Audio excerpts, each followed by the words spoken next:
আসসালামু আলাইকুম রহমতুল্লাহ। আলহামদুলিল্লাহ গ্রুপ থেকে সবাইকে পবিত্র ঈদ উল ফিতরের শুভেচ্ছা, ঈদ মোবারক। সবাই কী অবস্থা, কেমন আছেন?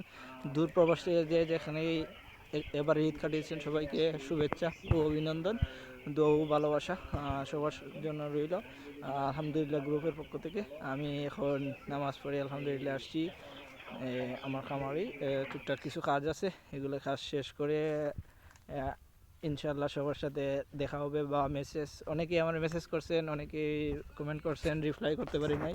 ইনশাল্লাহ আমি নামাজের মানে আমার কাজের শেষে ইনশাল্লাহ সবাইকে শুভেচ্ছা বিনিময় এবং সবার সাথে কানেক্টিভিটি হবে ইনশাল্লাহ। সবাই দোয়া করবেন আমার জন্য এবং আমার খামারের জন্য।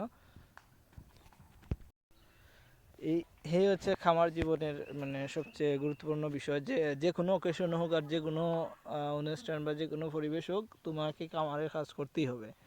আসলে চাকরি বা যে কোনো পেশা, অন্য কোনো পেশা হইলে তোমাকে ওই দিন ছুটি বা তুমি এই দিন ফ্রি থাকতে পারবা, কিন্তু খামার বা প্রাণী জগতের সাথে সম্পৃক্ত থাকলে এইগুলা কাজ তোমাকে প্রত্যেক দিনই করতে হবে। এইগুলা জেনে বুঝে অবশ্যই তোমাকে খামারে প্রবেশ করতে হবে। যে ঈদ হোক বা যে কোনো অনুষ্ঠান হোক, তোমাকে তোমার খামারের পরিচালনার ক্ষেত্রে সর্বোচ্চ গুরুত্ব দিতে হবে। যদি কোনো ধরনের গাফিলতি বা কোনো ধরনের